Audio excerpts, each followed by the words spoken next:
बंजारन बहू। कमला एक बहुत स्वार्थी महिला है। उसने पैसों के लिए एक ऐसे इंसान से शादी की जो पहले से शादीशुदा और एक बच्चे का पिता भी था। कमला के पति को मरे हुए एक अरसा बीत गया है। अब वो अपने सौतेले बेटे वैभव के साथ रहती है।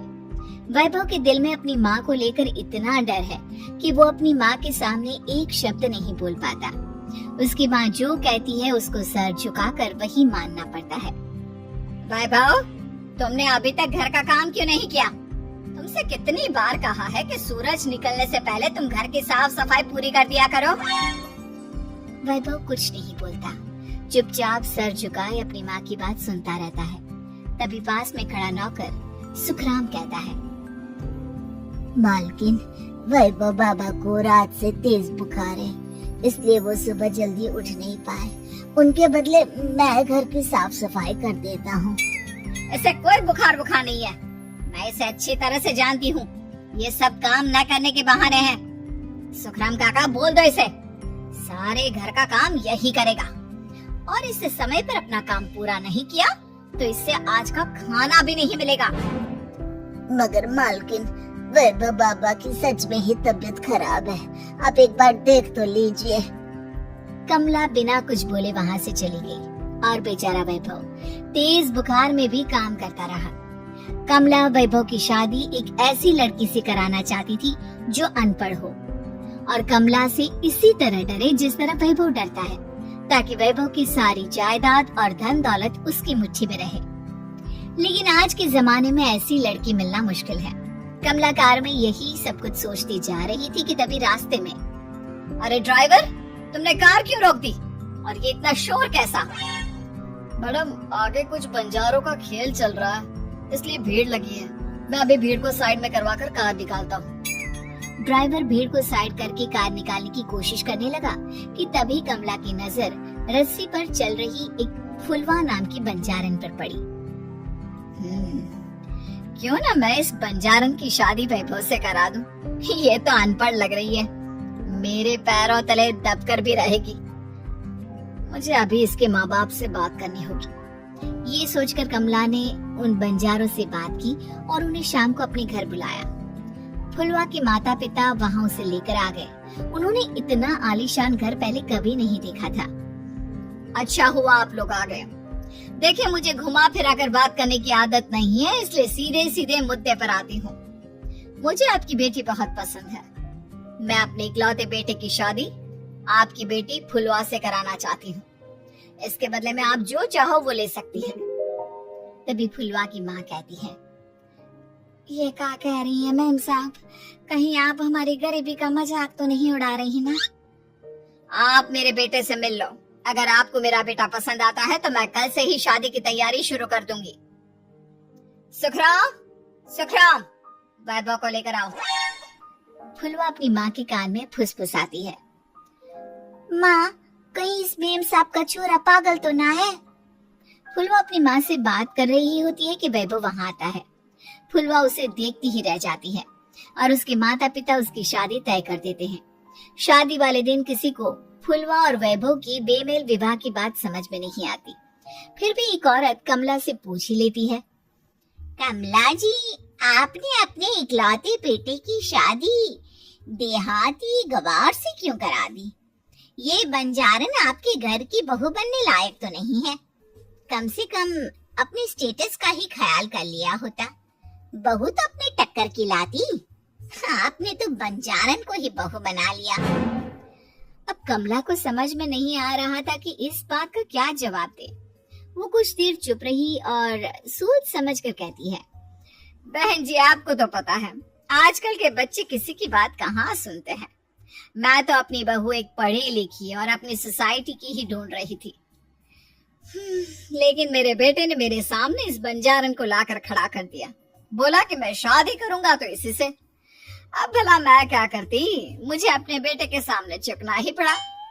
कमला की ये बातें सुखराम भी सुन रहा था। उसने ये सारी बातें वैभव को जाकर बता दी। काका, मैं तो फुलवा को जानता भी नहीं, फिर माँ मेरे बारे में झूठ क्यों कह रही है? अरे बेटा, तुम कितने भोले हो, तुम्हें कुछ भी नहीं पता। तुम्हारे पिता अपनी सारी संपत्ति तुम्हारे नाम करके गए हैं। तुम्हारी माँ नहीं चाहती कि ये संपत्ति तुम्हें मिले, इसलिए उन्होंने तुम्हारी अनपढ़ लड़की से शादी करवाई ताकि तुम्हारी तरह वो भी अपने हक के लिए आवाज ना उठा सके। सुखराम काका, मैं क्या करूँ, आप ही बताओ। माँ के सामने आते ही मेरे हाथ पैर कांपने लगते हैं। मैं माँ को कुछ भी नहीं कह पाता। वे दोनों बात कर ही रहे थे कि अचानक कमला वहां गई। कमला को देखकर दोनों घबरा गए। तुम दोनों फिर कभी बातें कर लेना, अभी फेरों का समय हो गया है, चलो जल्दी आओ। इस तरह फुलवा और वैभव की शादी हो गई। अगले दिन कमला ने फुलवा को बुलाया और उसे नसीहत देने लगी। देख बंजारन, तुझे मैंने अपनी बहू बना तो लिया है, लेकिन तुझे इस घर में आँख कान मुंह बंद करके रहना होगा। घर का काम कर और अपने पति से मतलब रख, समझी? कमला का ऐसा रवैया फुलवा को बिल्कुल समझ में नहीं आया। उसने वैभव से इस बारे में बात की। सुनिए ना, माँ जी ने जिस तरह मुझसे बात की मुझे अच्छा नहीं लगा। शादी से पहले तो वो मुझसे बहुत अच्छे से बात कर रही थी, लेकिन शादी के बाद उन्हें क्या हो गया? तुम ज्यादा मत सोचो, जैसा माँ कहती है वैसा ही करो। ये कहकर वैभव वहाँ से चला गया। अगले दिन वैभव को घर के नौकरों की तरह काम करता देख फुलवा को बहुत हैरानी हुई। फुलवा ने इस बारे में सुखराम काका से बात की तो सुखराम काका ने फुलवा को सारी बात बता दी। अब फुलवा को समझ में आ गया कि उसकी सास ने एक बंजारन को बहू क्यों बनाया। एक दिन वैभव घर का काम कर रहा था, तभी उससे कांच की प्लेट टूट गई। किसने गिराई ये कांच की प्लेट? वैभव को वहां खड़ा देख कमला ने छड़ी से उसे मारना शुरू कर दिया। उसके पैर में कांच चुभ गया और खून बहने लगा, लेकिन फिर भी कमला उसे मारे जा रही थी। ये देखकर फुलवा ने कमला के हाथ से छड़ी छीन ली और तोड़कर फेंक दी। बंजारन, तेरी इतनी हिम्मत, तूने मेरे हाथ से छड़ी छीनी? कमला फुलवा को थप्पड़ मारने ही वाली थी कि फुलवा उसका हाथ पकड़ लेती है। ओ सस माँ, मैंने मॉम की गुड़िया ना समझ लियो। बंजारन हो बंजारन, ईंट का जवाब पत्थर से देना जानती हूँ। आज के बाद मेरे या वैभव जी के ऊपर हाथ उठाने की सोचू भी ना, समझी ससु माँ? ये कहकर फुलवा वैभव को लेकर वहाँ से चली गई। उसने वैभव के पैर पर पट्टी बांधी, उसके आंसू पोंछे। वैभव ने पहली बार किसी के दिल में अपने लिए इतना प्यार महसूस किया। अब फुलवा वैभव का हर काम में हाथ बटाती, उसका बहुत ख्याल रखती। इस तरह दोनों बहुत ज्यादा नजदीक आ गए। वहीं दूसरी ओर कमला सारी जायदाद अपने नाम करने की साजिश करने लगी। और एक दिन, वैभव, वैभव, जल्दी बाहर आओ। कमला की आवाज सुनकर वैभव और फुलवा अपने कमरे से बाहर आ गए। जी माँ, आपने बुलाया? ये ले, इन कागजों पर साइन कर दे। वैभव कागजों पर साइन करने ही वाला था कि फुलवा वैभव के हाथ से पेन छीनकर कहती है, ना वैभव जी, आप इस पर हस्ताक्षर नहीं करेंगे। आओ बंजारन, मैं तुझसे बात नहीं कर रही। ये बात मेरे और मेरे बेटे के बीच की है। चुपचाप पेन दे दे, नहीं तो तेरी खाल उधेड़ लूंगी। ससु माँ, बंजारन की खाल इतनी भी ढीली ना होवे कि कोई भी उधेड़ लेवे। जो यकीन ना आता हो तो देख ले उतार के। और हाँ, बंजारन जरूर हूँ पर अनपढ़ ना हूँ।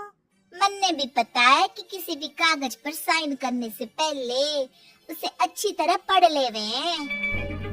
ध्यान देती है या नहीं? ये कहकर कमला फुलवा को मारने आई तो फुलवा ने कमला को धक्का दे दिया और वो नीचे गिर गई। कमला डरकर वहाँ से भाग गई। अब फुलवा ने वो कागज उठाए और वैभव के साथ सीधा वकील के पास चली गई। वकील ने वो कागज देखे और फुलवा को बताया, वैभव के पिता की सारी जायदाद और संपत्ति वैभव के नाम है, लेकिन वैभव की सौतेली माँ इस संपत्ति को अपने नाम कराना चाहती है, इसलिए इन कागजों पर वो साइन करा रही थी। तो अब हमें क्या करना चाहिए वकील साहब? वकील ने फुलवा और वैभव को सब कुछ अच्छी तरह से समझा दिया। अब दोनों घर पर पुलिस को लेकर पहुंचे। कमला पुलिस को देखकर घबरा गई। पुलिस ने कहा, आपके नाम की कंप्लेंट हुई है, आपको हमारे साथ थाने चलना होगा। कंप्लेंट? कैसे कंप्लेंट? आप अपने सौतेले बेटे पर बहुत अत्याचार करती हो, धोखे से सारी जायदाद अपने नाम करा रही थी। अब नहीं इंस्पेक्टर साहब, जरूर ये मेरी बहू की कोई साजिश है, इसने एक गलत कंप्लेंट की है। मैडम, शिकायत आपकी बहू ने नहीं बल्कि आपके बेटे वैभव ने की है। कमला वैभव का नाम सुनकर दंग रह गई। जिस बेटे ने कभी उसके सामने सर नहीं उठाया था, आज वही बेटा उसके सामने पुलिस को ले आया है। वैभव, तुम्हारी इतनी हिम्मत कि तुम पुलिस को ले आए? हाँ माँ, मैं लाया हूँ पुलिस को, और मेरे अंदर इतनी हिम्मत कभी ना आती अगर फुलवा मेरा साथ ना देती। आपने बंजारन बहू को लाकर अपने ही पैर पर कुल्हाड़ी मारी है माँ। मैडम, आपकी बात खत्म हो गई हो तो चलो हमारे साथ। वैभव, मुझे माफ कर दो, मुझे थाने मत भेजो। आज के बाद मैं तुम्हें कभी नहीं मारूंगी, तुम्हें कभी परेशान नहीं करूंगी, मुझे माफ कर दो। वैभव अपनी कंप्लेंट वापस ले लेता है और पुलिस वहां से चली जाती है। वैभव अपनी सौतेली माँ से कहता है, मैंने पुलिस को वापस तो भेज दिया है, लेकिन मैं आपको माफ नहीं कर सकता। आपने बचपन से आज तक कभी मेरे सर पर हाथ नहीं रखा, हमेशा मुझे मारती रही, नौकरों की तरह बर्ताव करती रही। आप इस घर में नहीं रह सकती, चली जाइए यहाँ से। कमला घर छोड़कर चली गई और सड़क किनारे खड़ी होकर सोचने लगी, काश मैंने वैभव को माँ की तरह प्यार किया होता तो आज मैं इस तरह से बेसहारा ना हो जाती।